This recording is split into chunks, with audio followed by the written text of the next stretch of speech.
Buen inicio de semana a todos. ¿Hay alguna duda de lo que hemos visto hasta el momento?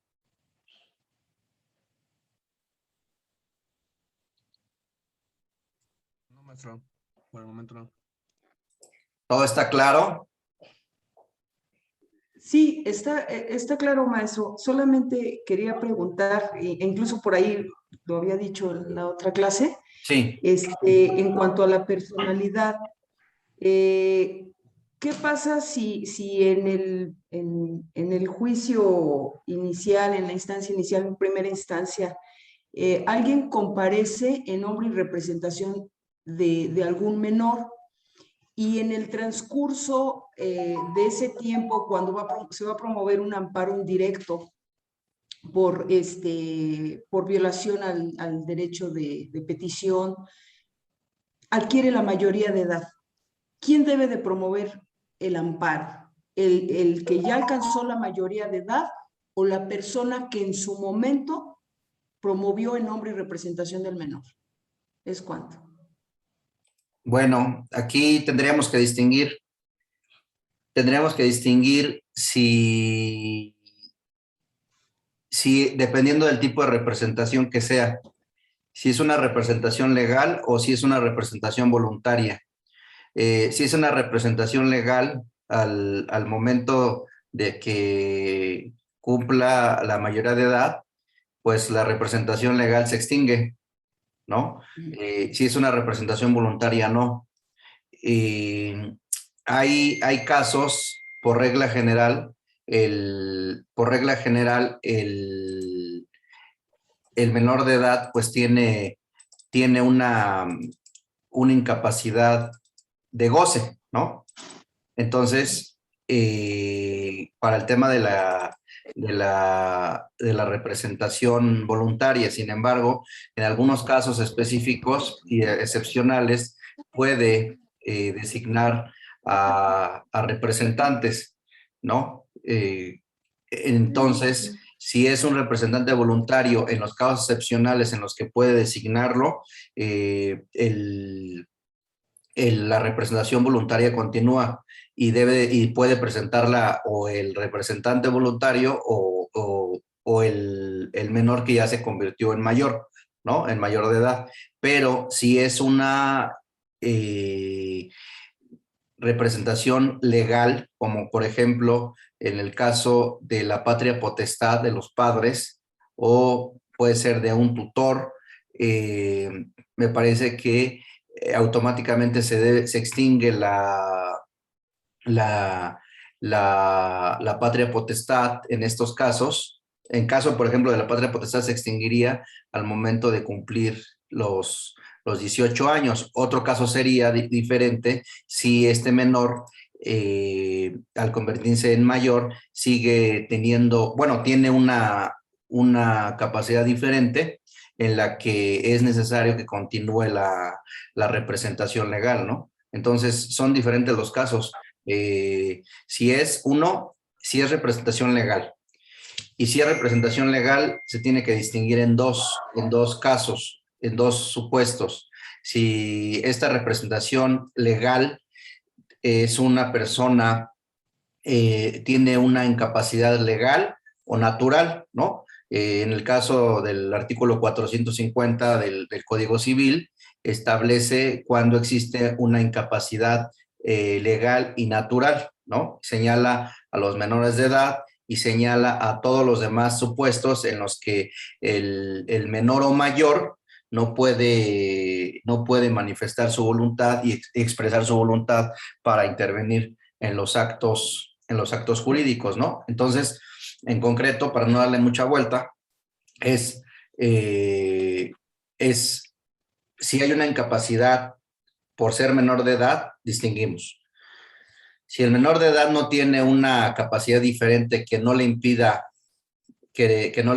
manifestar su voluntad, al momento de cumplir los 18 años se extingue la patria potestad y debe de presentar la demanda de amparo. Si es un menor, pero que tiene una capacidad diferente y no puede manifestar su voluntad y está dentro de la hipótesis del 450 fracción segunda del Código Civil, en el caso de la Ciudad de México, pues tendría que, a pesar de que adquirió la mayoría de edad, me parece que tendría que promover el amparo el representante. Sin embargo, por precaución, yo haría que promovieran los dos, ¿no? Por precaución, porque hay una disposición que señala que cuando la personalidad tiene reconocida su personalidad ante la autoridad responsable, puede promover el juicio de amparo. Sin embargo, me parece que al momento de extinguirse la patria potestad, en el caso de la patria potestad, se extingue la representación y se extingue la personalidad, ¿no? Entonces yo creo que ahí operaría un incidente de falta de personalidad dentro del juicio de amparo. Hay criterios diversos porque en algunas ocasiones señalan que por el interés superior del menor que tiene esta representación, otros dicen, no, pues es que ya no es menor. Otros señalan, pues sí, tiene una capacidad diferente que le impide manifestar, tiene que continuar el representante. Incluso la ley de amparo permite, en uno de esos artículos, ahorita lo vemos, que los menores puedan promover por sí, ¿no? Puedan promover por sí, y en estos casos se le designa a un representante especial. Miren, vamos a verlo. Entonces, la verdad es que hay dos elementos que debemos tomar en cuenta para hacer estas estrategias. La primera es que como ya son asuntos terminales, es decir, ya, ya son temas que después de ahí ya no hay recurso, entonces lo mejor es ser conservador, aunque promuevan las dos. Si, perdón, mande. Yo estoy viendo mi clase. Entonces, hay otros que señalan que no, que aplican el artículo que señala que cuando tienen reconocida la personalidad ante la autoridad responsable, puedes promover, pero es muy peligroso, y luego hay algunos criterios jurisprudenciales, pero como les comenté la vez pasada, pues los criterios jurisprudenciales se aplican en el circuito, no aplican en los circuitos posteriores. Entonces sería muy peligroso poder promover, que nada más promueva el representante cuando ya es mayor de edad, y dos, cuando en la misma ley de amparo permite la posibilidad de que un menor de edad pueda presentar una demanda de amparo. Bien, vamos a ver el artículo. El artículo...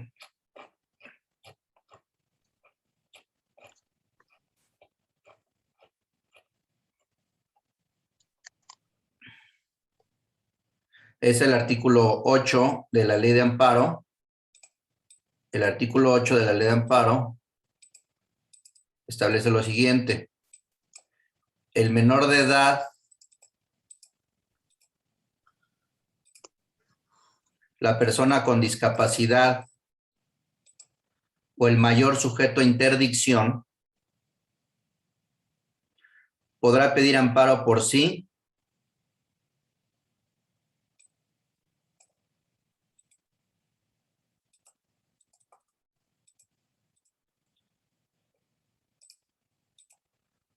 o por cualquier persona en su nombre, sin la intervención de su legítimo representante, cuando el representante se halla ausente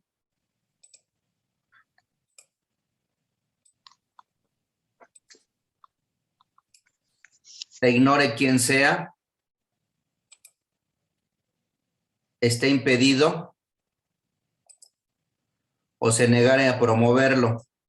El órgano jurisdiccional, sin prejuicio de dictar las providencias que sean urgentes, le nombrará un representante especial. Les voy a contar un caso que puede suceder que se puede actualizar este supuesto. Aquí debe preferir a un familiar cercano, salvo cuando haya conflicto de intereses o motivo que justifiquen la designación de persona diversa. Si el menor hubiera cumplido 14 años, podrá hacer la designación de representante en el escrito de demanda, ¿no? Aquí, por eso es peligroso este tema, porque es peligroso este tema porque hubo un asunto en el que la mamá, el papá había muerto, vive la mamá. Entonces, pero la mamá generaba violencia, había drogadicción, alcoholismo, adicciones, violencia contra el menor. El menor se escapó de su casa, fue a vivir con su maestra de la escuela. Su maestra lo recibió, pero pues nunca hicieron ningún trámite, ¿no? Entonces, ahí pues hay diferentes normas que regulan este tipo de situaciones, en donde le dan intervención al DIF, ¿no? Y donde hay diferentes tipos de representación.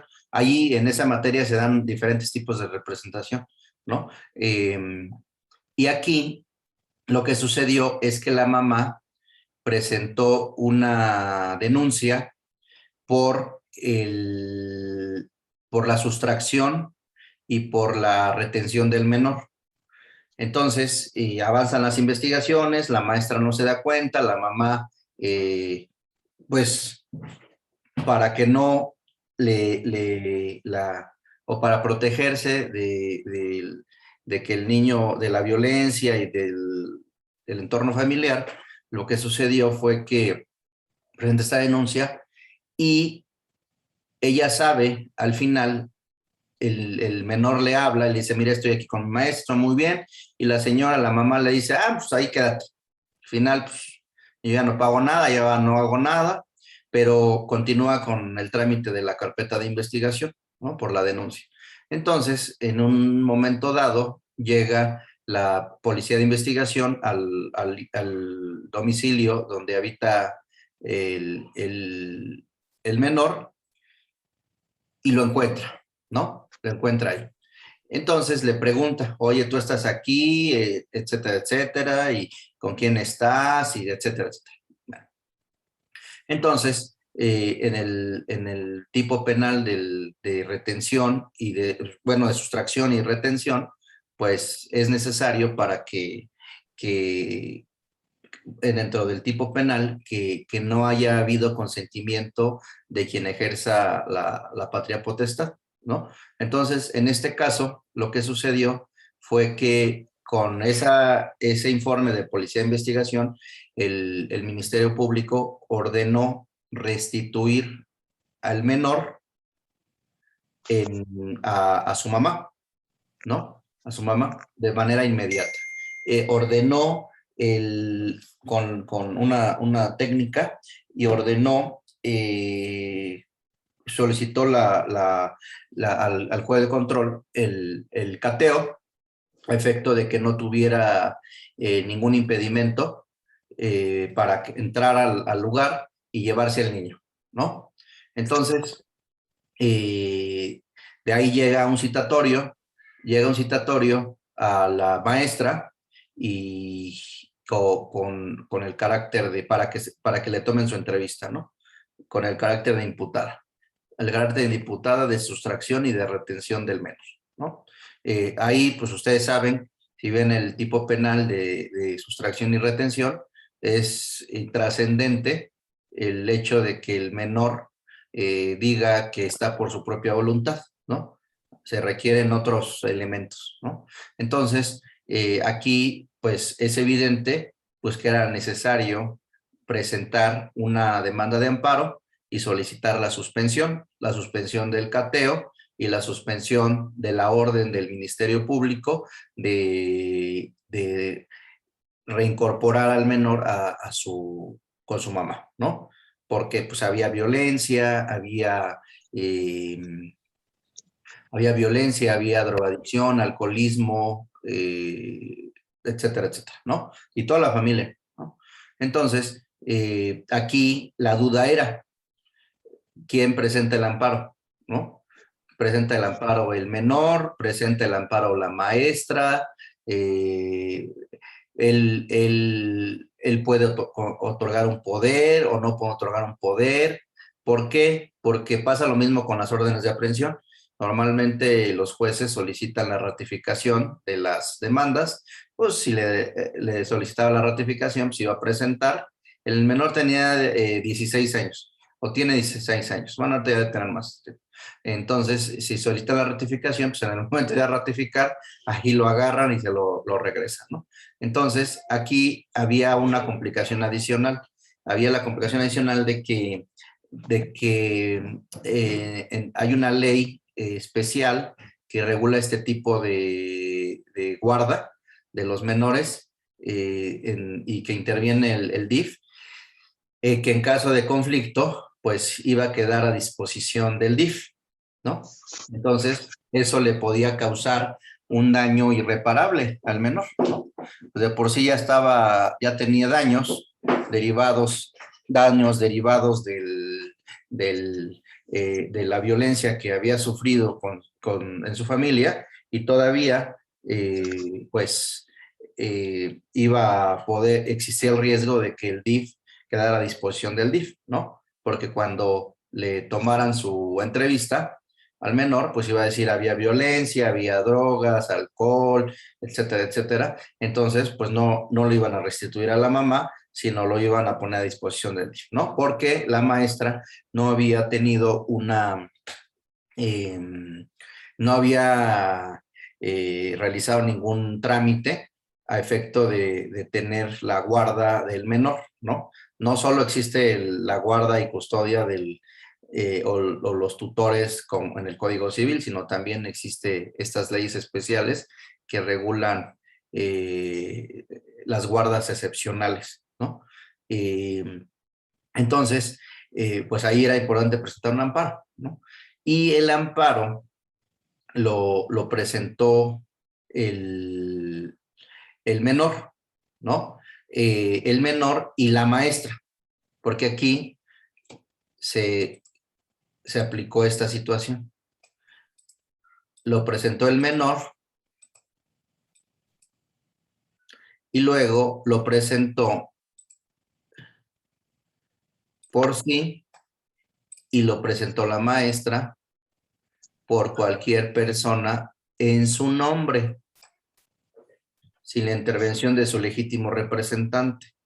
Y se alegó, si bien aquí decía, se halla ausente, pues no estaba ausente. Se ignore, no se ignoraba. Está impedido, no estaba impedido.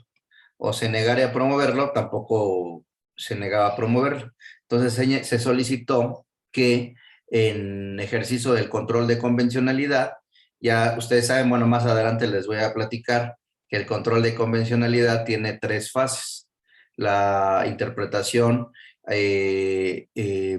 conforme en sentido amplio, la interpretación conforme en sentido estricto y en su caso la inaplicación. Entonces, esta interpretación conforme, pues nos permite interpretar, ya sea darle una mayor amplitud o reducir las hipótesis y las consecuencias de las normas. En este caso, con base en el principio de progresividad y del derecho de acceso a la justicia y del interés superior del menor, se solicitó que se interpretara de manera amplia este artículo y se señalara, oye, no solo cuando debe de poder promover el menor de edad, cuando esté ausente, cuando se ignore quién sea, cuando esté impedido o cuando se negare a promoverlo, sino también en cualquier otro caso en el que exista un conflicto, ¿no? Un conflicto de intereses, ¿no? Cuando existe un conflicto de intereses entre el menor y el familiar o el representante legal, ¿no?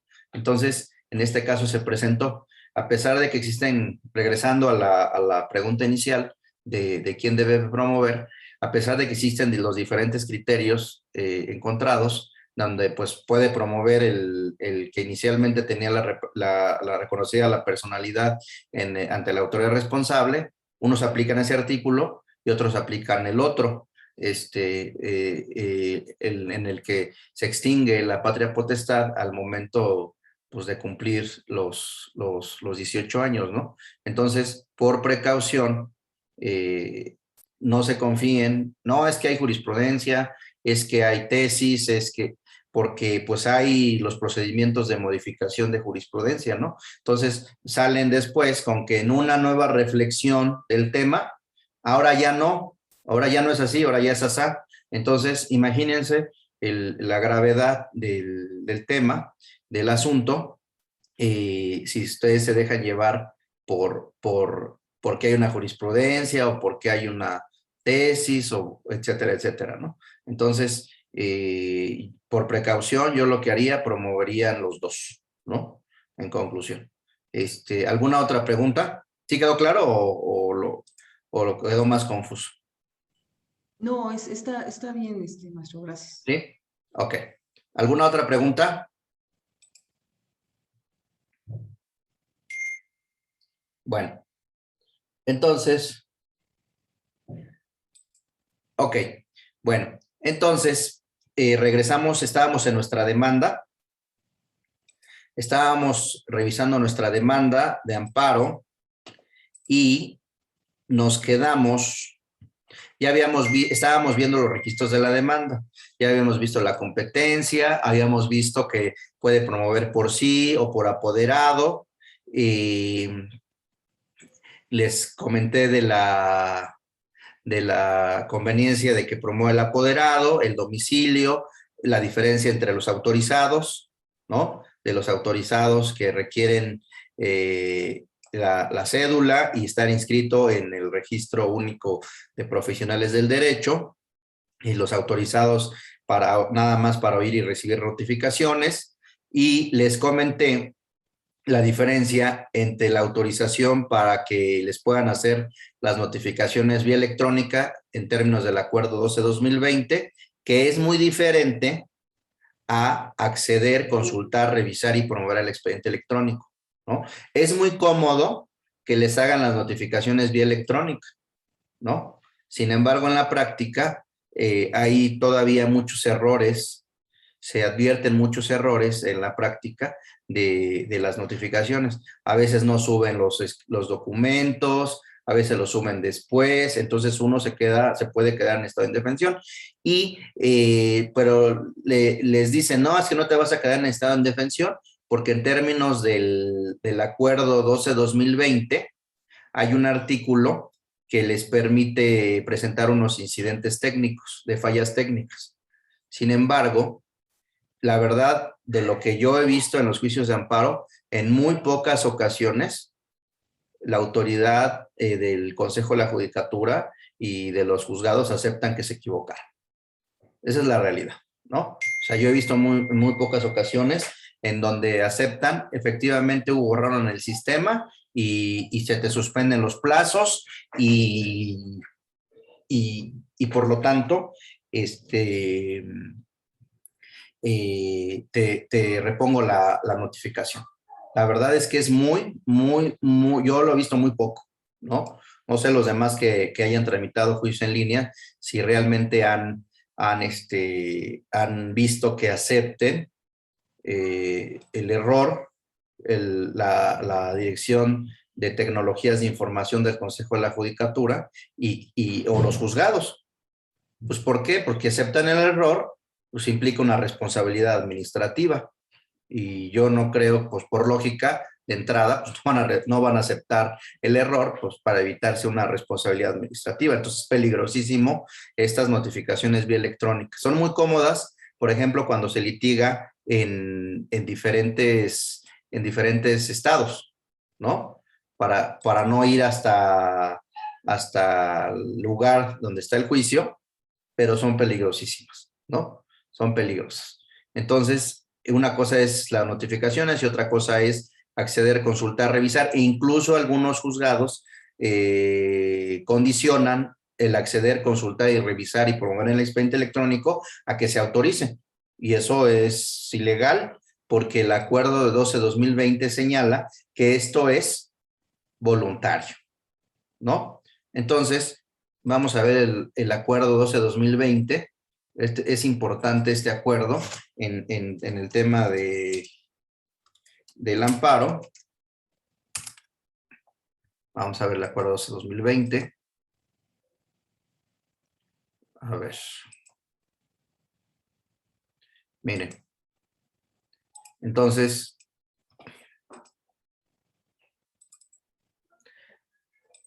miren, este es el acuerdo. ¿Se ve el acuerdo?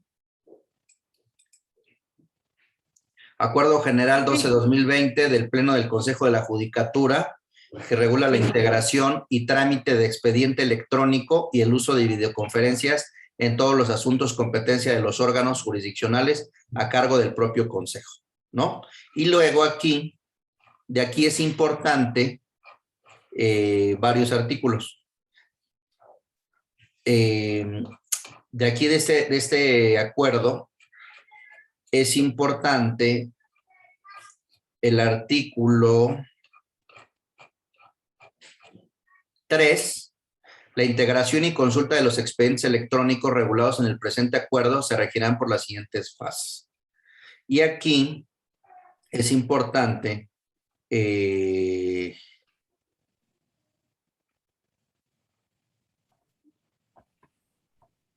la fracción sexta. He visto muchos temas muchos asuntos en donde no le reconocen el valor a sus pruebas, a sus documentos, por no cumplir con este requisito del artículo 3, fracción sexta del acuerdo 12-2020. Señala, los documentos públicos que se ingresen a un expediente electrónico mediante el uso de firma electrónica conservarán el valor que les corresponde conforme a la legislación aplicable, siempre y cuando al presentarse por vía electrónica se manifieste bajo protesta de decir verdad que el documento digitalizado respectivo es copia íntegra e inalterada del documento expreso. ¿No? Fíjense, aquí, por eso se señaló, miren, aquí, exhibo la escritura pública tal, del cual manifiesto bajo protesta de decir verdad, que es copia íntegra e inalterada del correspondiente documento impreso. ¿Ya vieron? Entonces, si no le van a negar valor a su documento. Luego, también es importante de este acuerdo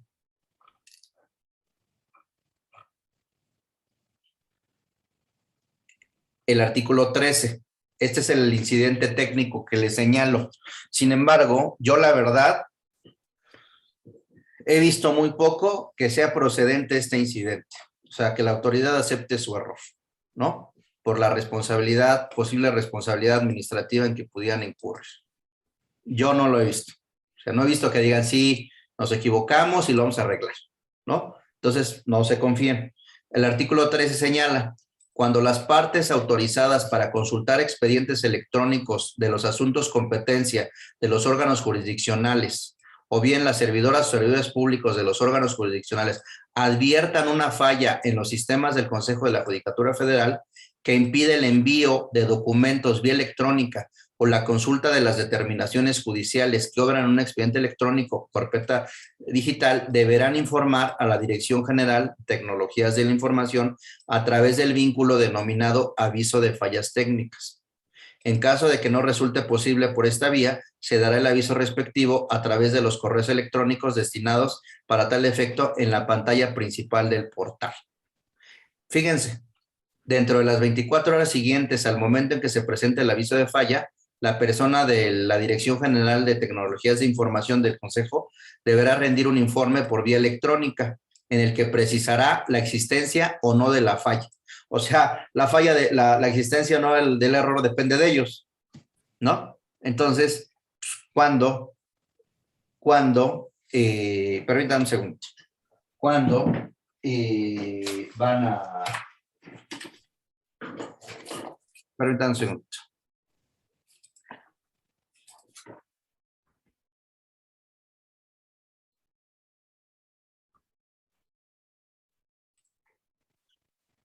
Seguimos. Entonces, pues ¿cuándo van a aceptar su error? ¿No? Por lógica. Entonces, el informe se hará del conocimiento del órgano jurisdiccional ante el cual se encuentre radicado el asunto que suscitó las fallas técnicas. En el supuesto de que el referido informe se haga constar la inexistencia de alguna falla, así lo acordará el titular del órgano jurisdiccional y ordenará su notificación a través del ISSSTE, ¿no? Por el contrario, si del análisis que haga la Dirección General de Tecnologías de la Información se advierte que efectivamente existe una falla, para el envío o recepción de documentos o la consulta, se acordará la suspensión de los plazos. Si ustedes se confían, no, pues no me permitió enviarlo, por ejemplo, un escrito de término, un recurso, lo van a presentar a las 11 de la noche y no sirve el sistema, está fallando el sistema, presentan su incidente en términos del artículo 13 y imagínense que le señalen que no es la falla, que no hay falla. Ya se les fue el término. Aún aquí hay una salvación en esto. Dice, para estos efectos, el informe de la Dirección General de Tecnologías de la Información tendrá efectos plenos, salvo prueba en contrario. Entonces tendrían que ofrecer una prueba pericial en medios electrónicos o en informática para demostrar que sí existió la falla. Pero hay un problema real. Cuando ustedes tienen una falla y envían el incidente, les dicen, oye, es que seguramente tienes un problema en tu computadora. Entonces borra todos los archivos, borra todo tu historial y para volver a intentarlo. Entonces, con eso vas a dificultar tu prueba. Si borraste ya todos los archivos de todo lo que tuviste la imposibilidad para presentar tu documento, en el historial es donde se ve que intentaste entrar y no pudiste entrar. Entonces te dicen ahí, borra todos los archivos temporales, borra todo. Entonces tu prueba prácticamente es muy difícil de acreditar, ¿no? Entonces no se confíen a este artículo, háganlo, pero la verdad es que no se confíen. Si tienen un asunto y traten de presentarlo un día antes o en la mañana, y si ven que no les da tiempo, que no sirve el sistema, vayan a presentar físicamente, ¿no? Miren, les voy a mostrar cómo se presenta el incidente. Miren, ustedes deben de tener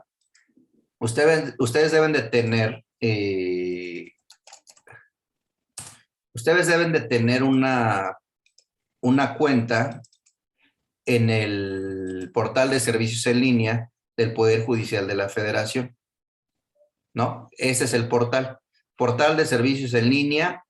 ¿Se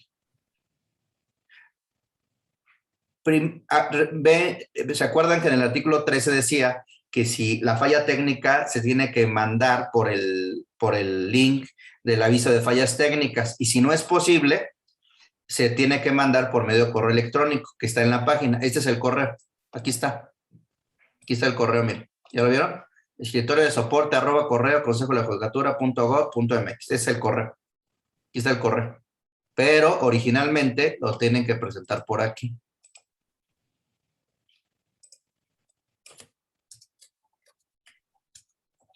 Tienen que hacer esto, ingresan con su usuario,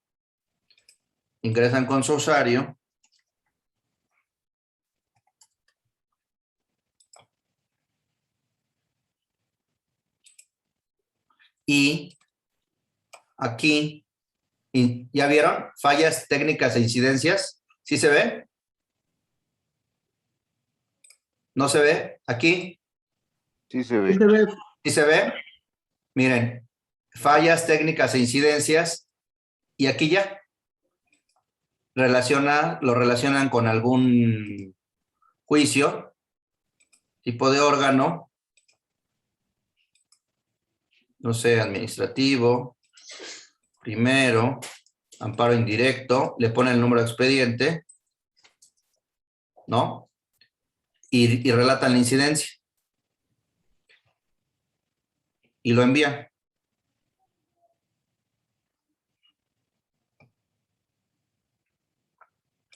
¿Sí quedó claro?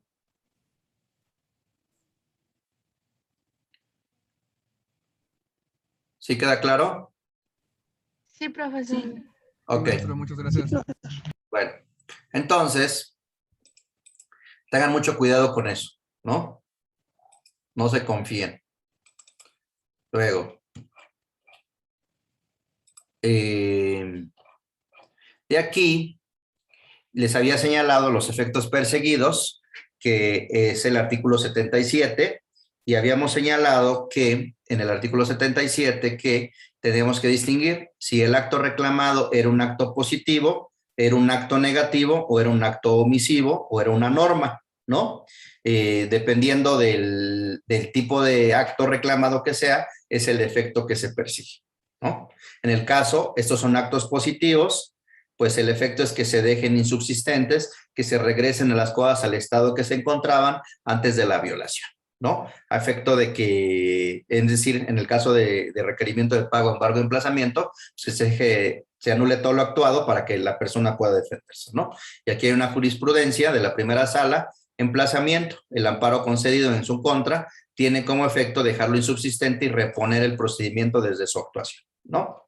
Bueno, entonces, que implica restituir al quejoso en el goce del derecho violado, restableciendo las cosas al estado que se guardaban antes de la violación, ¿no? Entonces, y aquí, emplazamiento en juicios ejecutivos mercantiles, la nulidad del emplazamiento comprende al requerimiento y embargos practicados, ¿no? Porque acuérdense que en los ejecutivos mercantiles es una diligencia tripartita. Primero llegas, requieres de pago, después embargas y después emplazas, ¿no? Entonces, después, aquí es importante señalar en qué calidad estás promoviendo. Mi representada tiene el carácter de tercera extraña a juicio por equiparación, porque tuvo conocimiento del juicio ejecutivo mercantil después de que fue dictada la sentencia definitiva y que ésta causó ejecutoria por medio del oficio tal que señalan antecedentes, ¿no? Acuérdense que aquí, y ya les mandé unos criterios jurisprudenciales que tratándose de violaciones y debidos emplazamientos, se tiene que distinguir si es antes de la sentencia o después de la sentencia, ¿no? Si es antes de la sentencia, tienen que vincularse a la relación jurídica procesal y tienen que agotar los medios ordinarios de defensa, y si es después de la sentencia, pueden promover el amparo indirecto, ¿no? Entonces, aquí hay una jurisprudencia que señala: emplazamiento, su falta o ilegalidad es impugnable a través del juicio de amparo indirecto si quien se ostenta como tercero extraño equiparado a persona extraña tuvo conocimiento del juicio después de dictada. Esta es la clave. No siempre que haya violación al emplazamiento,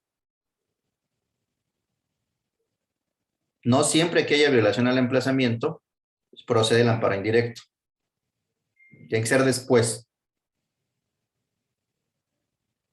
¿Por qué? ¿Por qué? Porque, miren, hay otro artículo.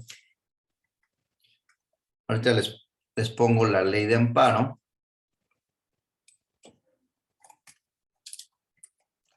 pongo la ley de amparo, hay un artículo que señala, ahorita les digo cuál artículo, el artículo 172. El artículo 170, ¿se ve la ley de amparo? Sí, maestro. Artículo 172, porque hay otro artículo. El artículo 172 que señala en los juicios tramitados ante los tribunales administrativos, civiles, agrarios o del trabajo, se considerarán violadas las leyes del procedimiento y que afecten las defensas del quejoso, trascendiendo al resultado del fallo cuando no se le cite al juicio o se le cite en forma distinta a la prevenida por la ley. Ese es el indebido emplazamiento. Pero este es el indebido emplazamiento cuando se conoce antes de la sentencia. En términos, tienen que promover, tienen que agotar el recurso ordinario y defenderse en un juicio de amparo directo. Hasta el final. Imagínense, se van a llevar todo el trámite y luego en un ejecutivo mercantil ya los embargaron, ya les, por ejemplo, les paran las cuentas de su empresa. Imagínense lo grave de esto, ¿no? Les paran las cuentas de su empresa, no pueden pagar proveedores, no pueden pagar empleados, no pueden pagar la renta y se tendrían que esperar hasta el juicio de amparo directo. Tienen que agotar el recurso ordinario, tienen que agotar, por ejemplo, el incidente de nulidad, después en su caso que haya algún recurso como apelación y después esperarse hasta el amparo directo. Hasta que termine el juicio y hasta el amparo directo, hacerlo valer como una violación a las leyes del procedimiento.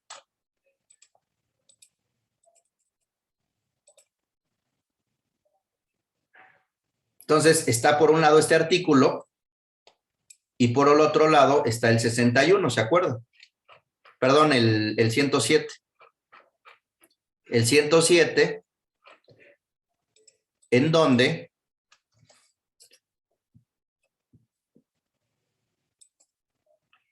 está la fracción sexta, el 107 que señala el amparo indirecto procede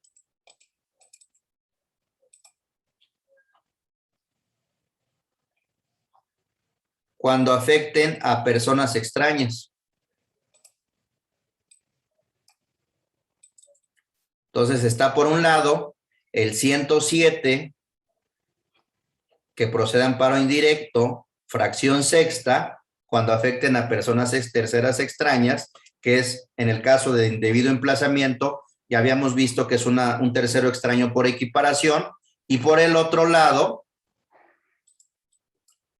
está el 172, fracción primera, que se considera una violación a la ley del procedimiento cuando se le cita en forma distinta. Es decir, cuando hay un indebido emplazamiento. Entonces, cuando presento un amparo indirecto en términos del 107, fracción sexta, o cuando presento un amparo directo en términos del 172, fracción primera. Pues ya lo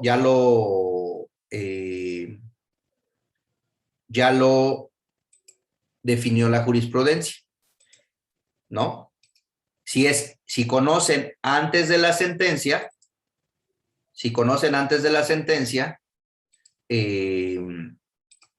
tienen que agotar los recursos ordinarios y esperarse hasta el amparo directo. Si lo conocen después de la sentencia, procede el amparo indirecto. ¿Sí? Bueno, entonces, ¿qué recomendación yo les haría? Pues aunque conozcan antes de la sentencia, promuevan el amparo indirecto. ¿Para qué? ¿Qué van a lograr? Van a decir, si ya sé que me lo van a desechar. Bueno, se los desechan, promueven recurso de queja, va al colegiado y el colegiado señala, es infundada tu queja, porque procede el amparo directo.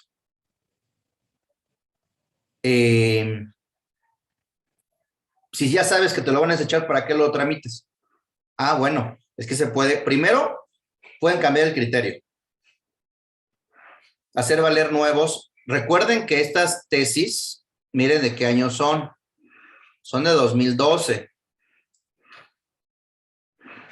Entonces, hay algunas tesis que señalan que después de la reforma de 2011, el quejoso puede solicitar una nueva revisión de los criterios que han existido a lo largo del tiempo. Es de 2012, pero vean de cuándo es esta contradicción de tesis. Esta contradicción de tesis es antes de la reforma de 2011. Entonces, busquen las tesis que señalan que después de la reforma de 2011 es posible cuestionar, si no, efectivamente no ejercer control de convencionalidad ni de constitucionalidad respecto a la jurisprudencia. Eso es lo que señala la propia jurisprudencia, pero sí poder hacer valer nuevos argumentos para intentar cambiar los criterios o inaplicar, no por control de convencionalidad ni de constitucionalidad, estas tesis. Entonces, imagínense el problemón que si se esperan hasta el amparo directo y en el amparo directo les dicen, ya cambió el criterio, fíjate que tenías que haber promovido amparo indirecto. No, pero es que la jurisprudencia, pues sí, pero entonces aquí tienen dos ventajas si lo promueven. Primero, a señalar argumentos de que por qué me voy a esperar hasta el amparo directo solicitando la inaplicación del 172 fracción primera. ¿Por qué me voy a esperar si me están dejando en total estado de indefensión? No puedo pagar proveedores, no puedo pagar a los empleados, no puedo pagar a la renta. Y el recurso ordinario, el incidente de suspensión, perdón, el incidente de nulidad, no suspende, no me restituye. Y actualmente la ley de amparo ya permite tener efectos restitutorios en ciertos casos. ¿Por qué me voy a esperar hasta el amparo directo? ¿No? Entonces, y dos, aunque suponiendo que lo pierdan, ya va a haber una cosa juzgada refleja para que cuando lleguen al amparo directo no les digan, es que tenías que haber agotado el amparo indirecto. No, aquí me dijeron en el colegiado que tenía que haber, que me esperara hasta el amparo directo. ¿No? Entonces generan una cosa juzgada refleja. Bueno. Ya habíamos visto los requisitos de la demanda, el nombre y domicilio de la quejosa y de quien promueven su nombre, el nombre y domicilio del tercero interesado, y que habíamos visto que en términos del 108 de la ley de amparo, si no conocen su nombre y su domicilio, tendrían que manifestarlo bajo protesta de decir verdad, ¿no? Autoridades responsables, aquí habíamos visto, hay algunas ejecutoras, algunas ordenadoras, pero que era lo mejor o más conveniente era señalarlo de manera genérica con sus facultades para no limitarlo, ¿no? Aquí en el caso de emplazamiento, pues es el juez que ordenó el auto de execuendo y el emplazamiento, ¿no? Y los secretarios actuarios, perdón. ¿Qué hago? ¿Qué hacemos aquí? ¿Pueden apagar su... ¿Pueden apagar su micrófono, por favor? A ver.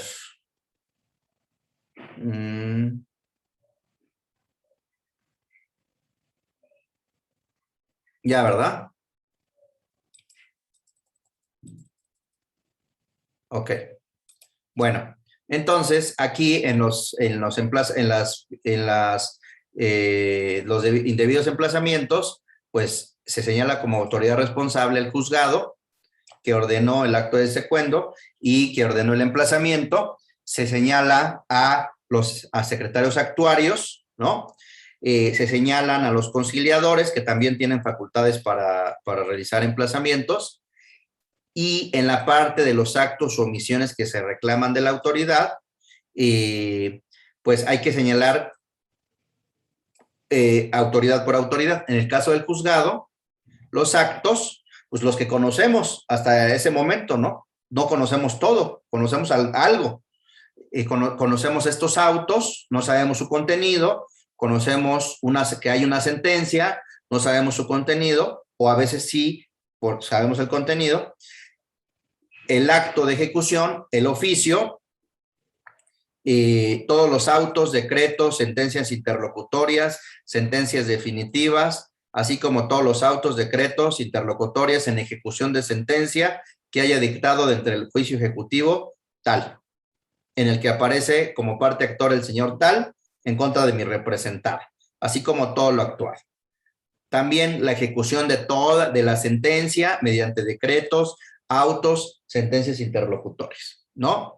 También, que eso no lo he visto en los amparos contra emplazamiento, la búsqueda y acceso a la información confidencial y reservada de mi representada como parte de la ejecución de la sentencia, como cuentas bancarias, datos y especificaciones de inmuebles, datos y especificaciones de información corporativa en personas morales. ¿Qué pasa? Cuando hay una sentencia o cuando hay una orden de embargo, aunque no conozcan ustedes las cuentas, el juez ordena que se embargue lo que haya u ordena que se investiguen los bienes, derechos, créditos que puedan tener, ¿no? Entonces, de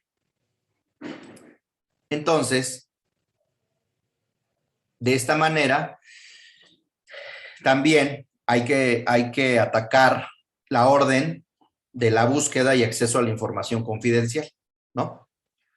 La ejecución de la sentencia mediante el embargo, gravamen o limitación por cualquier medio de los bienes inmuebles y acciones de la sociedad mercantil que señalaron en el antecedente 14, que son propiedad y titularidad de mi representado. Y de los secretarios, pues todos los actos de ejecución, mediante autos, decretos, sentencias, interlocutorias, definitivas, emplazamiento, requerimiento de pago, embargo, que haya realizado ante el juicio ejecutivo mercantil, en el que aparece como parte actora el señor tal en contra de mi representado. La diligencia y el acta de requerimiento de pago, embargo y emplazamiento, así como sus consecuencias, etcétera, etcétera. Todos los actos de ejecución. Ahora, ¿de dónde saqué autos, decretos, sentencias interlocutorias y sentencias definitivas? Bueno, del artículo 79 del Código de Procedimientos Civiles, ¿no? En el artículo 79 del Código de Procedimientos Civiles se establece, y así en los diferentes códigos de los estados, se establece los diferentes tipos de resoluciones judiciales, ¿no? Miren.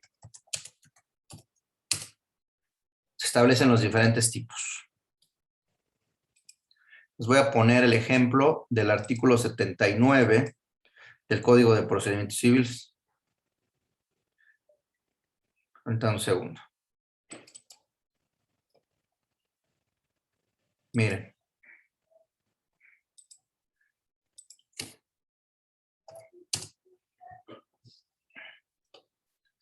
Miren. Entonces, ustedes tienen que ver las facultades de la autoridad y tienen que señalar específicamente cuáles son. Es el artículo 79 del Código de Procedimientos Civiles del Distrito Federal, aplicable a la Ciudad de México, y señala que las resoluciones son.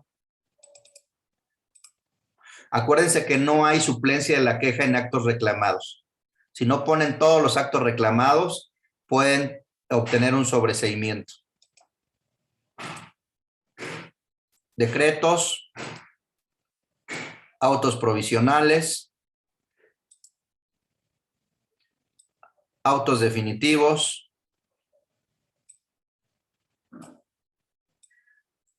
miren, no se ve tanto, resoluciones, decretos, autos provisionales, autos definitivos,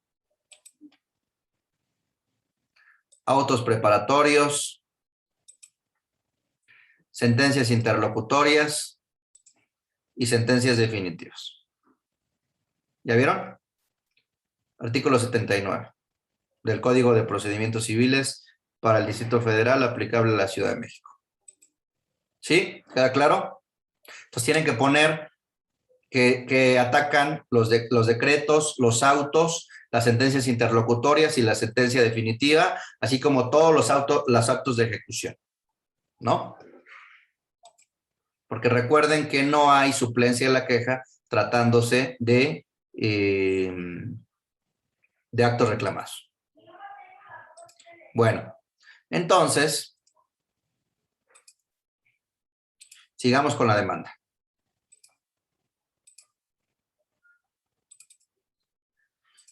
Bueno, los preceptos que contienen los derechos humanos y garantías para la protección de mi representada, ¿no? Entonces, aquí,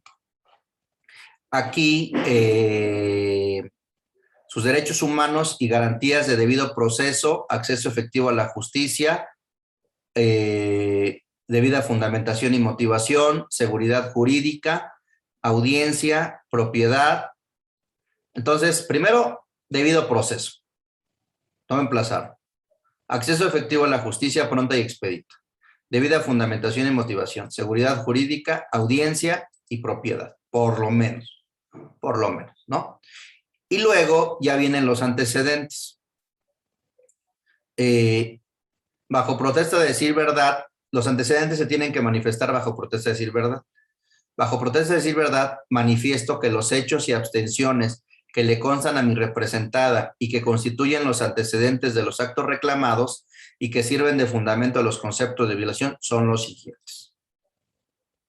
Entonces, aquí los antecedentes no es narrar por narrar. Los antecedentes tienen que ser los antecedentes de los actos reclamados. Y los antecedentes que sirvan de fundamento a los conceptos de violación. Entonces, no es narrar por narrar, es los antecedentes de los actos reclamados y antecedentes que sirvan de fundamento a los conceptos de violación. ¿Eso dónde está? Eso está, pues, en la ley de amparo. Entonces, no es narrar por narrar.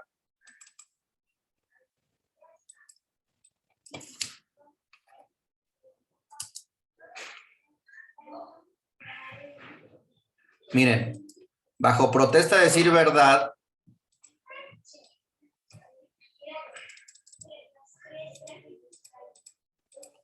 los hechos o abstenciones que constituyan los antecedentes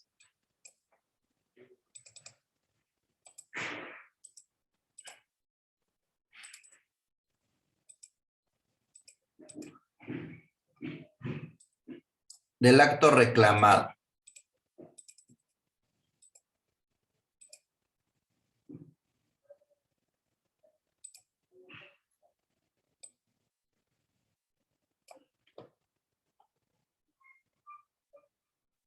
Y que sirvan de fundamento a los conceptos de violación.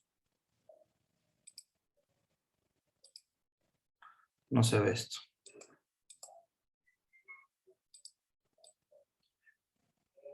O sea, son los antecedentes del acto reclamado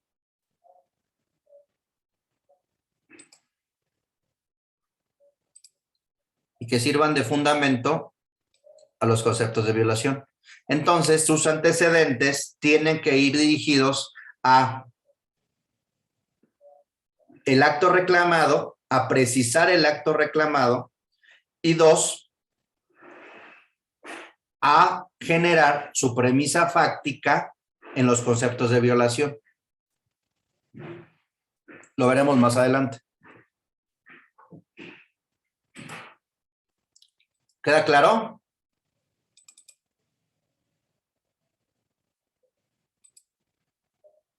Se me hace que están durmiendo. No, sí queda claro, profesor. Ok, bueno. Claro, gracias. Sí queda claro, gracias. Perfecto, perfecto. Luego, entonces, aquí vean lo que sucedió, la historia de qué sucedió. Aquí es muy importante cómo narran los hechos. Tienen que imputar las acciones o las omisiones mediante los verbos.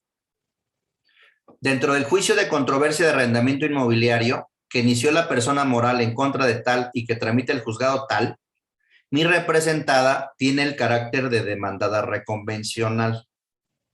Dentro de dicho juicio, el juez tal dictó el auto de 21 de septiembre de 2021 en el que dio vista a las partes con un oficio, en el que le remitió el diverso juzgado 10º de lo civil de proceso escrito. O sea, había un juicio de arrendamiento inmobiliario y dentro de ese juicio es el juez que tramita ese juicio de arrendamiento inmobiliario, dio vista a las partes de un oficio que le remitió otro juzgado, ¿no? El 10º. Vamos a hablar que si fuera el 10º hipotéticamente. En el referido oficio, que fue expedido por el juez 10º de lo civil, dentro del juicio ejecutivo tal, mercantil tal, en el que aparece como actor, en este caso habíamos dicho un actor, habíamos dicho que el actor era Juan Martínez, aparece como actor Juan Martínez, y como demandada, mi representada. Habíamos dicho que era María Pérez. María Pérez.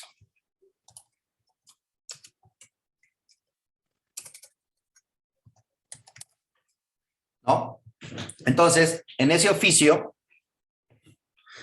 conocimos quién era el actor, que la representada estaba señalada como demandada y que era un juicio ejecutivo mercantil de otro juzgado. Luego, en dicho oficio, la referida juez le hizo de conocimiento al juez que conoce del de arrendamiento que en cumplimiento a un auto de 9 de agosto de 2021 se requirió a mi representada el pago de lo condenado. El pago de lo condenado en el resolutivo segundo de la sentencia definitiva de 26 de mayo de 2021 y no haciéndolo en el acto, la parte actora señaló como embargo un billete de depósito por la cantidad de 2 millones de pesos. Y que según dicho oficio, dicho billete obra en el juicio de arrendamiento inmobiliario. ¿No? Y que en el mismo oficio le señaló que en caso de que no hubiera entregado el billete, se sirviera endosarlo a nombre del juzgado 10º para que con ese se le hiciera pago a la actora en el otro juicio. Y le remitió copias certificadas de la sentencia definitiva y de la diligencia de embargo.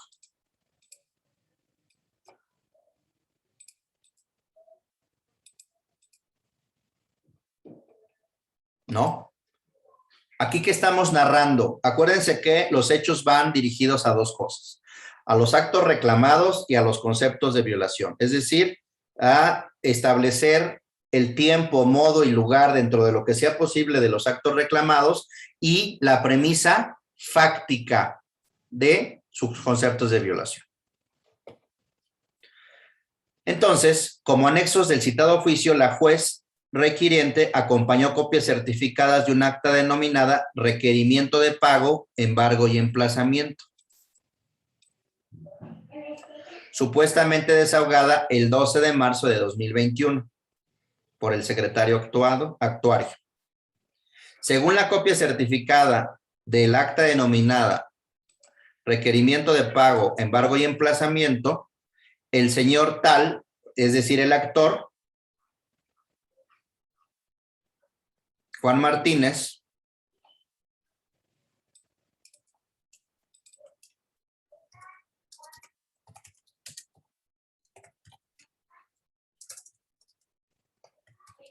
se identificó con una credencial para votar expedida por el Instituto Nacional Electoral. El secretario actuario y el señor Juan Martínez se constituyeron en un domicilio de la Ciudad de México. Según esa acta también se desprende que la diligencia fue para dar cumplimiento a los autos de fecha 12 de octubre, 23 de octubre de 2020 y 25 de febrero de 2021. ¿No?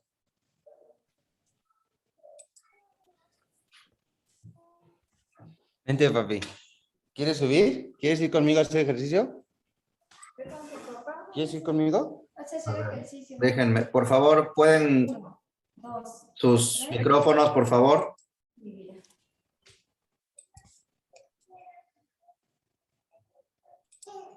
Bueno, entonces,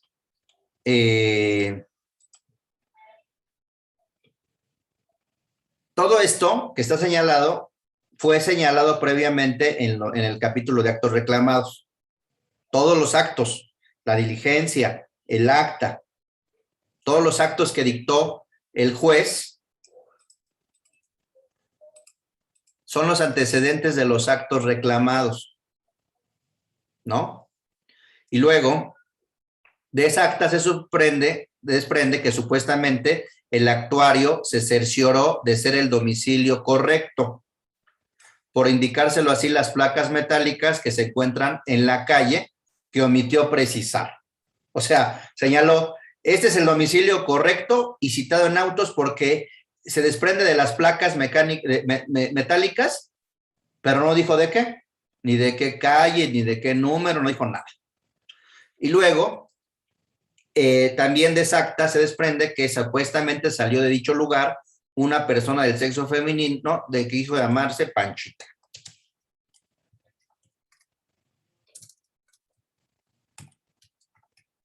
Y que supuestamente Panchita dijo ser empleada y que era el domicilio correcto y citado en la cédula de notificación. Y que supuestamente ahí la representada tenía su domicilio. Y luego que supuestamente el actuario le requirió a la persona, o sea, Panchita, y que llamara a la representada, a la quejosa, y Panchita le dijo, pues no está en estos momentos. Que se identificó como secretario actuario, que le requirió a Panchita, el actuario, que le exhibiera los documentos que acreditaran que dicho domicilio, y no asentó nada. O sea, no, que le requerí para que acreditara que efectivamente era el domicilio de la quejosa, y no puso nada en el acta, ¿no? Bueno. Que supuestamente la persona con quien atendió la diligencia se trata de una persona tez blanca, complexión mediana, 55 años y unos 58 metros. Eso es una descripción genérica que pueden tener cientos o miles de personas, ¿no? Que supuestamente el secretario actuario le leyó los autos citados en la cédula de notificación a Panchita y después, con fundamento en el artículo 1394 del Código de Comercio, le puso a la vista el pagaré, le requirió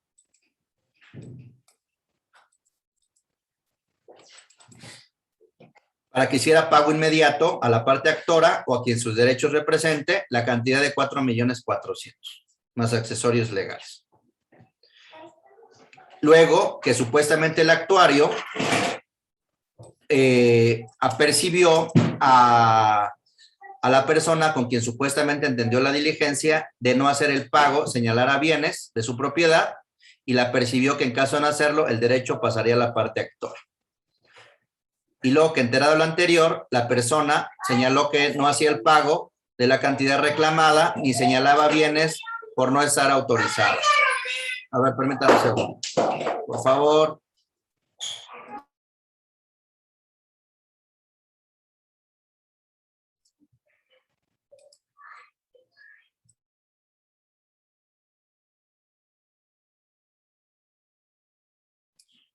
Ok. Por favor, sus micrófonos. Que enterada de lo anterior, dicha persona que señaló que no hacía el pago de la cantidad reclamada ni señalaba bienes de la demandada por no estar autorizada. Que el derecho pasó a la parte actora y señaló para el embargo el billete de depósito por la cantidad de 2 millones de pesos, depositada en el juzgado del primer juicio, ¿no? Del juicio, que la persona con la que entendió la diligencia recibió las copias simples de la demanda y documentos base de la acción debidamente sellados, cotejados, rubricados y foliados.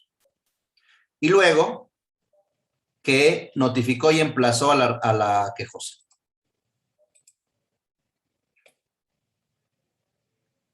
Y que el inmueble donde fue desaguada la diligencia tiene una fachada de cantera, un número sobre la fachada y una recepción. Pues eso puede ser cualquier cosa, ¿no? Y luego que la diligencia terminó a las 10:20 horas, que la persona Panchita se negó a firmar. También en los anexos de ese oficio, el juez del Ejecutivo Mercantil acompañó copia certificada de la sentencia.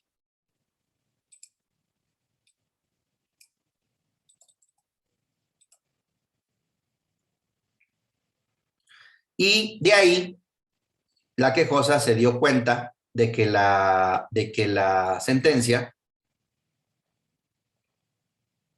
que el señor, el actor, demandó en la vía ejecutiva mercantil a la quejosa bajo el expediente tal y le reclamó 4.400.000 pesos, más los intereses. Que por auto de 23 de octubre fue admitida la demanda, se despachó ejecución y emplazamiento, para que dentro del plazo de 8 días hiciera el pago o pusiera la ejecución. Que el actuario emplazó como consta en el acta. Todo esto viene, acuérdense que las sentencias tienen resultandos, considerandos y puntos resolutivos, entonces tienen que narrar todo esto, los resultados. Aquí vienen pues, el resumen del juicio. Fíjense. Aquí vienen los actos que dictaron y luego que emplazó el resultando 2 y luego que se tuvo por acusada la rebeldía al no haber contestado la demanda ni opuesto excepciones y defensas, fueron admitidas las pruebas del actor y fue señalada fecha de audiencia. Pues, obviamente, pues como no conocía, se fue en rebeldía el asunto, ¿no? Y luego fue desaguada la audiencia de pruebas, el pagaré y se citó a las partes para oír sentencia. Todo a espaldas de la quejosa. Luego, esos son los resultandos. Luego, los considerandos. Ustedes saben que las sentencias también tienen considerandos. Los resultandos es el resumen del juicio y los considerandos son la fundamentación y la motivación. En los considerandos van a encontrar la premisa normativa, la premisa fáctica y la premisa probatoria, que dieron origen a los puntos resolutivos, ¿no? Entonces, en los considerandos señalan que la vía ejecutiva mercantil fue declarada procedente.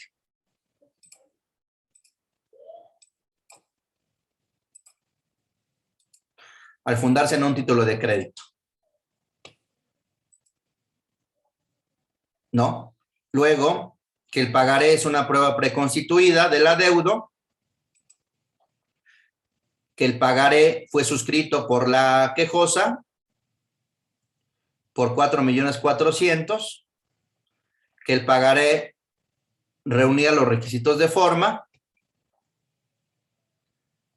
que el pagaré no fue objetado en cuanto a su alcance y valor probatorio porque no contestó la demanda, que correspondía a la quejosa aportar elemento que acreditara que efectuó el pago, no lo hizo, que el actor tiene derecho a reclamar las prestaciones y, por lo tanto, se condenó a la quejosa a pagar 4.400.000 pesos más todos los demás accesorios. Se le condenó también al pago de gastos y costas, porque ustedes recuerden que en materia de costas hay dos sistemas. El sistema legal y el sistema prudencial. El sistema legal es cuando la ley establece en ciertos casos se debe haber una condena forzosa en costas y en otra no. Ese es el legal. Y el prudencial es el caso cuando a juicio del juez se tiene que, se puede condenar o no en costas, ¿no? Y entonces después, en los puntos resolutivos,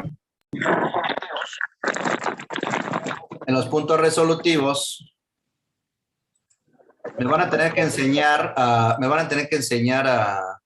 silenciar los micrófonos. Bueno,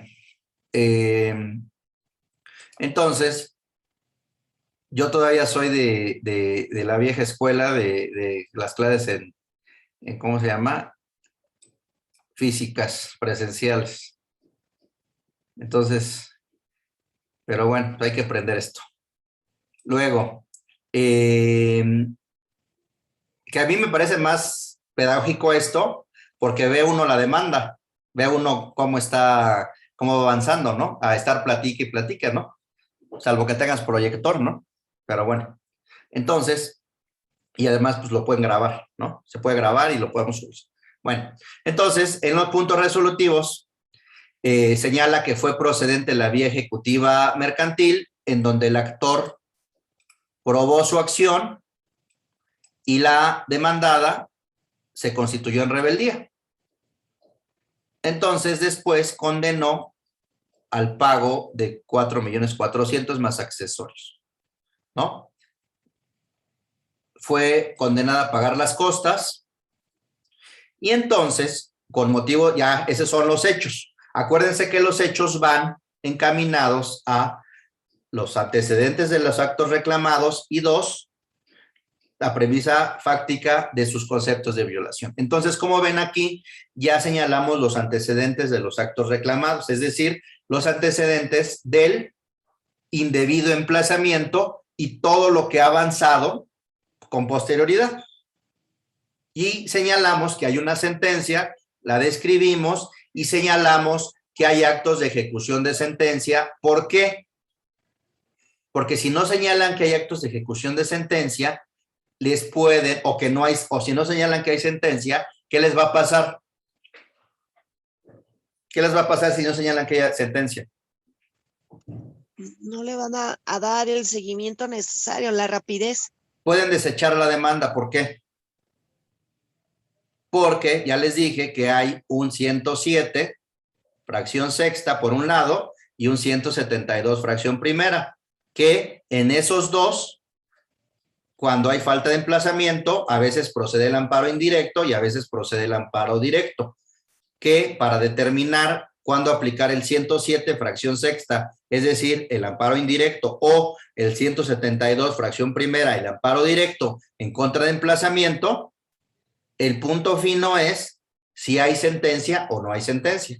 Si hay sentencia, después de sentencia procede el amparo indirecto, y si no hay sentencia, procede el amparo directo. Aquí agotar, ¿no?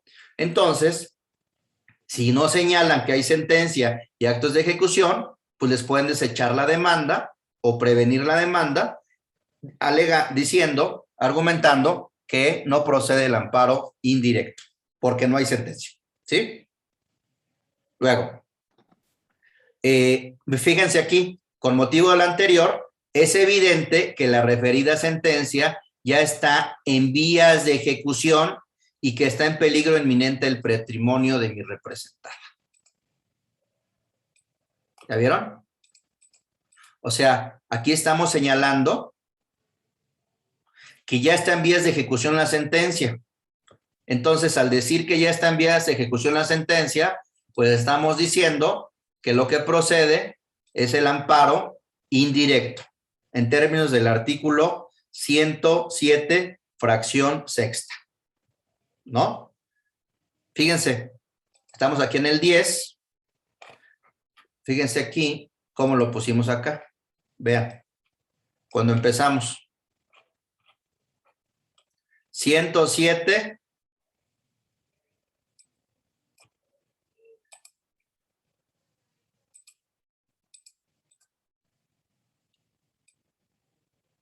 107, fracción sexta. ¿Ya vieron? Ok. Entonces,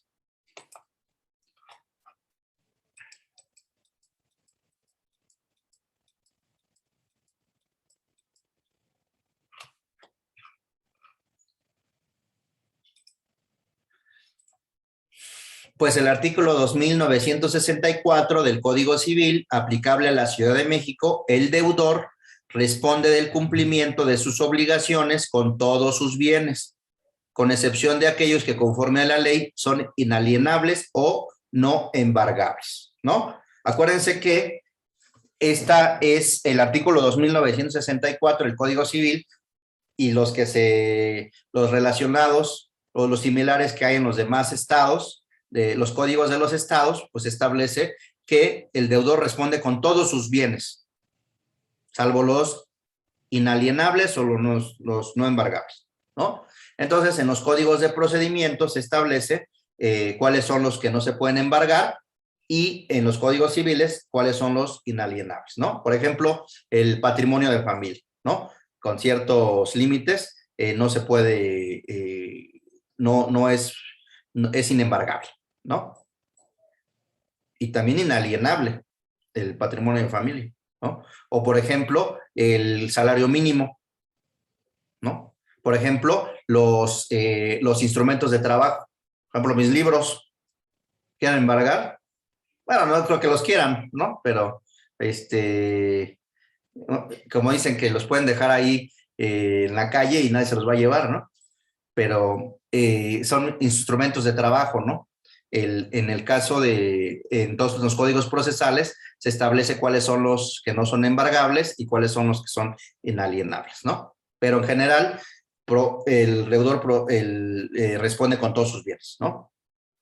Luego, lo anterior, a pesar de que las autoridades responsables no hicieron del conocimiento a mi representada la existencia del juicio o que existe en su contra, lo tramitaron en su rebeldía y a sus espaldas, y sin que pudiera defenderse, no fue emplazado a juicio ni ido de vencida el mismo, como lo muestro adelante, ¿no? Aquí, como ven, por un lado ya señalé, o ya se señaló, los antecedentes del acto reclamado, y también aquí en los hechos se señalan los fundamentos de la premisa normativa, de la premisa fáctica de los conceptos de violación.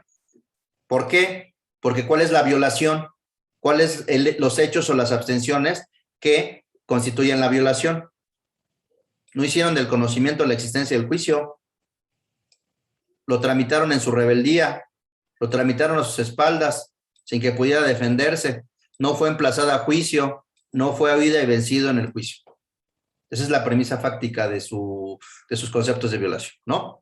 Lo anterior, porque el domicilio real, personal y exacto de mi representado, tanto en la actualidad como en la fecha de la diligencia de 12 de marzo de 2021, es el ubicado en tal, y no el señalado en el acta.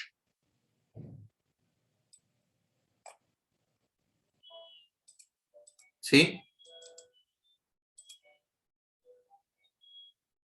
Sí, profesor. Miren, vean.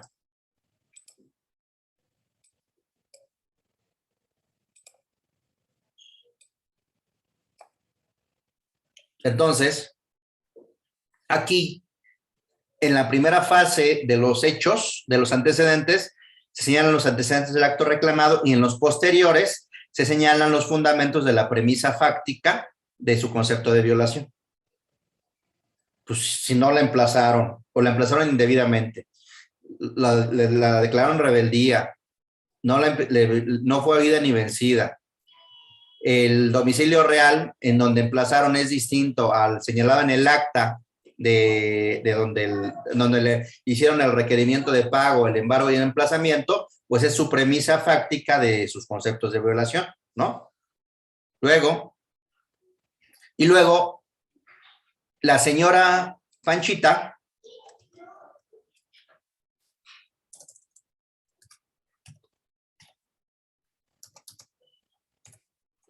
no es ni era a la fecha del desahogo de la agencia empleada de mi representante. Y luego, para acreditar el interés jurídico, es decir, la afectación, mi representada es copropietaria de 2 inmuebles. Porque si no, ¿qué afectación tienes, no? En principio sí tendrás la afectación desde que no fuiste oído o vencido. Pero para efectos de la suspensión, la afectación a tu propiedad, ¿no? A tus bienes.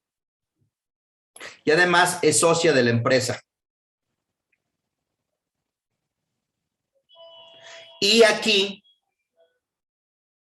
se evitó señalar los datos de estos documentos porque muchas veces lo que hacen este tipo de gente inventa estos juicios para que se presenten los amparos, exhiban toda su información y les generan otro juicio y les embargan, ¿no? Les afectan sus bienes. Entonces, lo que se hizo así aquí es, te lo exhibo como anexos. Dichos datos vienen especificados en los anexos que forman parte de la demanda y que debe ser estudiada en su integridad. Es decir, no lo señalamos aquí, le estamos pidiendo al juez, o se le está pidiendo al juez en ese amparo, que resguarde esos datos, ¿no? Demanda de amparo, la proverso de su admisión, su análisis debe comprender los anexos.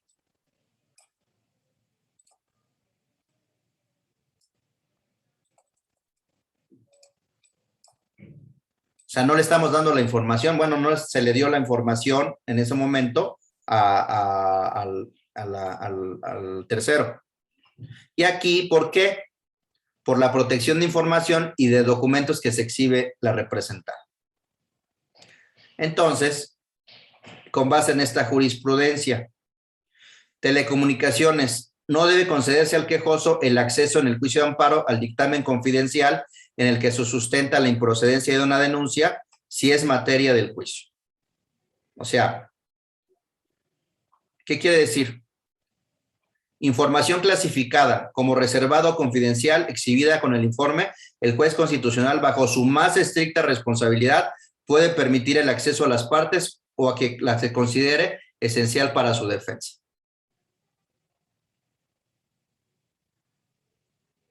Aquí no es esencial para la defensa de las partes que vean la información de la quejosa, que sepan sus cuentas bancarias, de quién que es socia, los inmuebles, etcétera, etcétera. No es información. Entonces no le den la información porque le van a dar la información. No le den esa información. Métanlas en los anexos y pídanle al juez, con base en esta jurisprudencia, que analice los anexos. No lo pongan en la demanda. Bueno, si quieren pónganlo, pero ahí corren un riesgo, ¿no? Y justifiquen por qué esos documentos los debe proteger y que no son esenciales para la defensa. Vean esta jurisprudencia, es del Pleno de la Corte. Vean lo que señala. Información clasificada como reservado confidencial. Con el informe, esta se debe aplicar por analogía. El juez, bajo su más estricta responsabilidad, puede permitir el acceso a las partes a la que considere esencial para su defensa.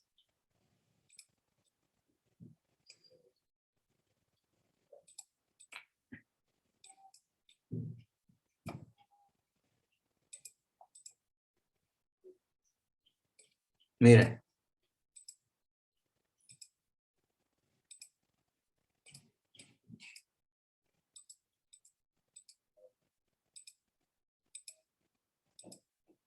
¿Ya vieron? Entonces, no le den la información, no les den su información. Más cuando existe un abuso procesal, como en estos casos, ¿no? ¿Por qué? Tratándose de documentos que no tengan una antigüedad de más de 70 años, debe acreditar interés jurídico. Es decir, no cualquier persona puede tener acceso a ellos de acuerdo con el artículo 250 de la ley del notariado.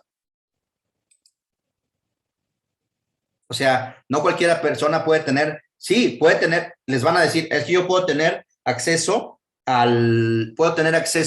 al registro público. Pues sí, pero no puedes tener, en el registro público solo hay un resumen, pero no puedes tener acceso a mis escrituras, porque el artículo 250 de la ley de notariado establece que para que el notario pueda expedir o el archivo pueda expedir una copia de una escritura, tiene que señalar y acreditar interés jurídico.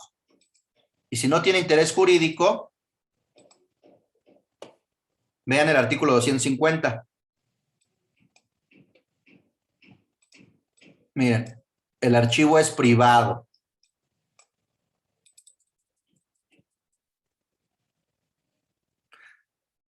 Tratándose de documentos que no tengan una antigüedad de más de 70 años.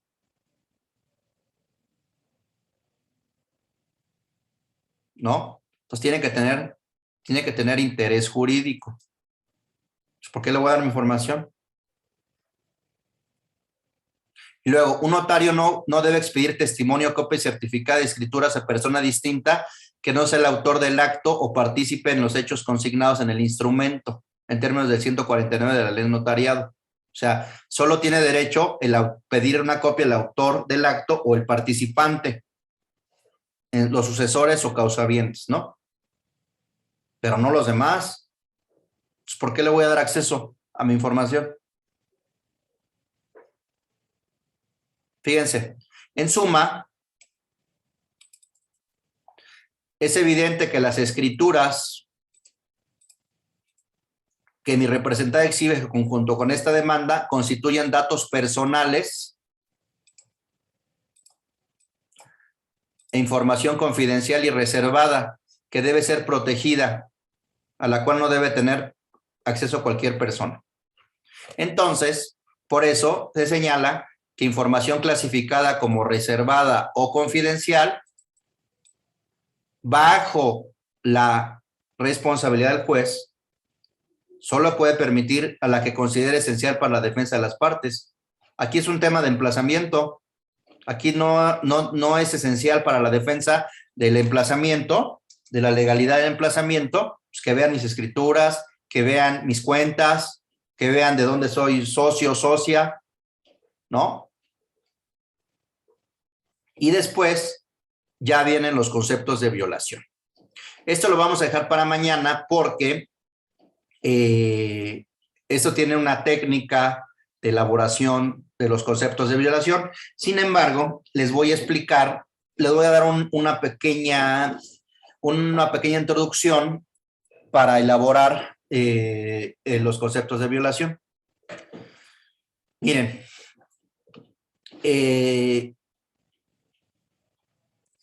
normalmente lo que ha funcionado, hay muchas formas, no digo que es la única, pero lo que ha funcionado es señalar un resumen aquí del concepto de violación. Después, el resumen de la violación. Es decir, miren. Después, así dividirlo. La premisa normativa, muy concretita. Es decir, lo que la autoridad debe o no debe hacer. Luego,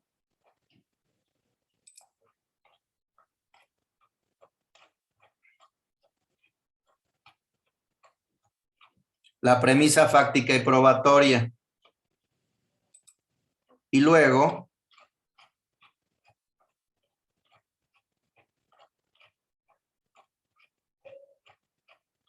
ya su conclusión. Entonces, pero antes que nada, para poder ustedes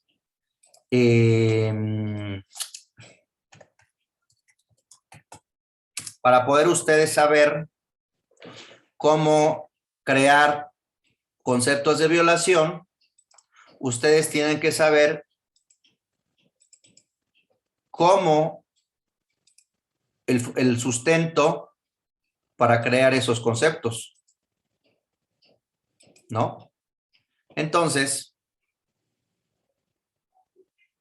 miren.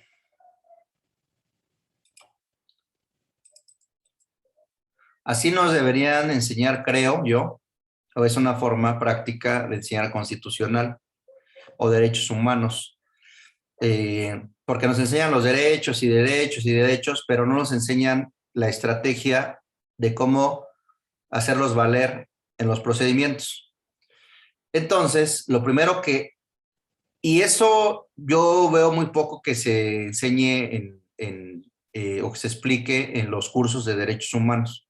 Me parece que es de donde se debe partir. Si no saben partir, si no parten de eso, si no parten de ese artículo, pues va a ser muy difícil que entiendan todo lo demás y que puedan hacerlo valer en los juicios.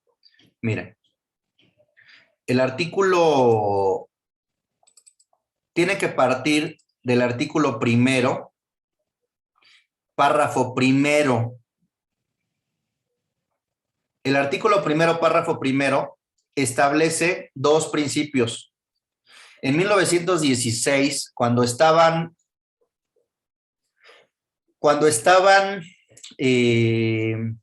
la Comisión de Constitución del constituyente de 16-17, cuando creó o propuso el artículo primero, esto fue en diciembre de 1916, cuando propuso este artículo, señaló en la explicación que este artículo o este párrafo, este primer párrafo, contenía dos principios. El principio de universalidad y el principio de... era el de universalidad y el principio de que la autoridad de indisponibilidad, el de indisponibilidad. Entonces, el principio de indivisibilidad y el de indisponibilidad de los derechos, en ese momento de las garantías individuales, ahora derechos humanos, a partir de 2011. Entonces, este principio de universalidad señalaba que todos los individuos, en su momento, ahora personas, gozaban de esas garantías, ahora derechos humanos. Y dos, el más importante, el de indisponibilidad, es decir, que las autoridades responsables no tenían prohibido disponer de los derechos humanos, en ese momento garantías individuales, ahora derechos humanos, como y cuando quisieran. Sino, tenían permitido disponer, es decir, restringir o suspender los derechos humanos, en ese momento garantías, solo en los casos y las condiciones que la Constitución establece. Fuera de los casos y las constituciones que la Constitución establece, los actos son inconstitucionales. Entonces, ¿qué pasó aquí?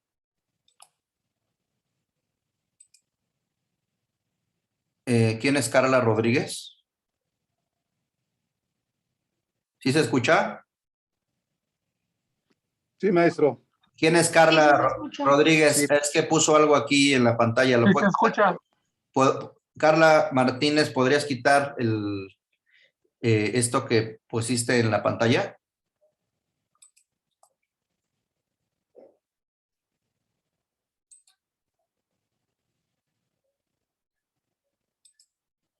¿Quién es Carla Martínez?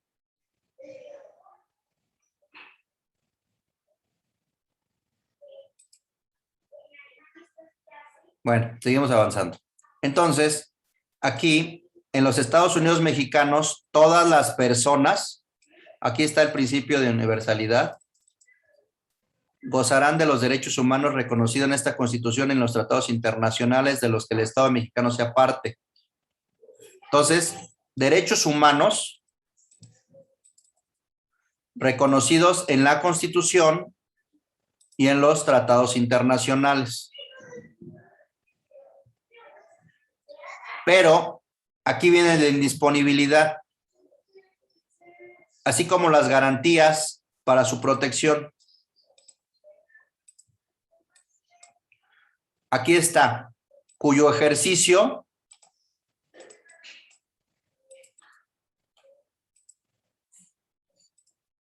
no podrá restringirse ni suspenderse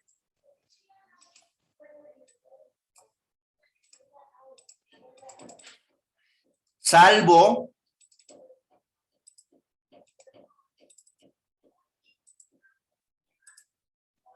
los casos y bajo las condiciones que la Constitución establece. Es decir, si el acto de autoridad restringe o suspende un derecho previsto en la Constitución o en los tratados internacionales, fuera de los casos y fuera de las condiciones que la Constitución establece, el acto debe ser declarado inconstitucional. Y entonces, lo que ustedes tienen que hacer es determinar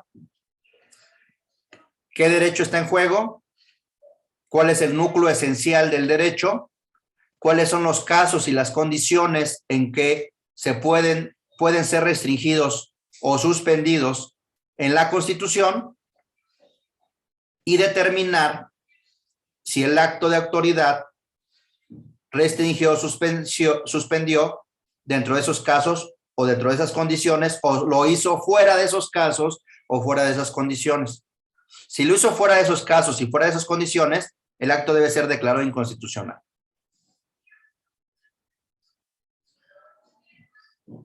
¿Sí? Por ejemplo,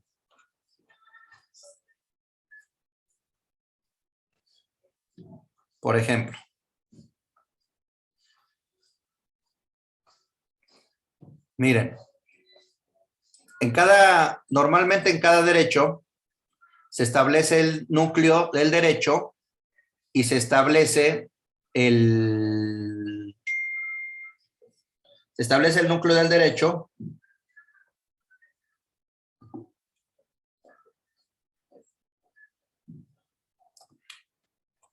derecho y las limitaciones.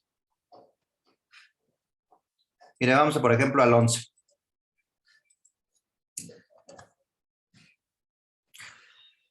O al 5. Miren.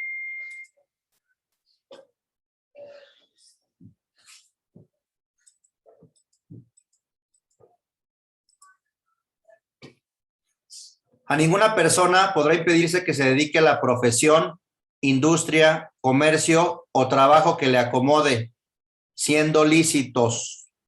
El ejercicio de esta libertad solo podrá vedarse, ¿ya vieron? Establece el derecho y luego establece cuál es el caso en donde pueda limitarse. Por determinación judicial,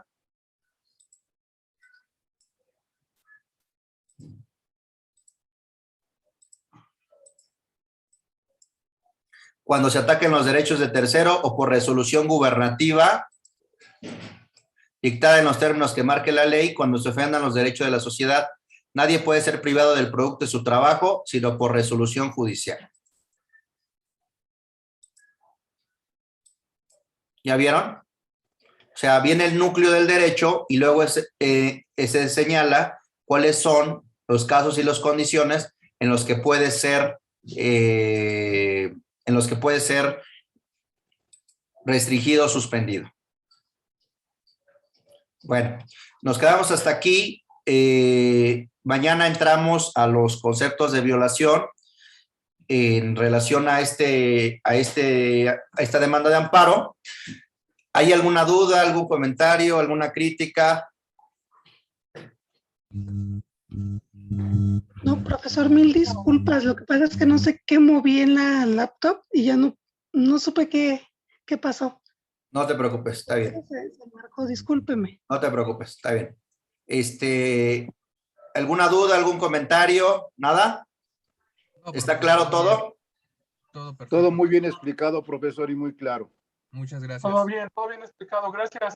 Bueno, nos vemos mañana. Gracias. Hasta luego. Gracias, profesor, un abrazo. Excelente día. Muchas gracias. Hasta mañana, profesor.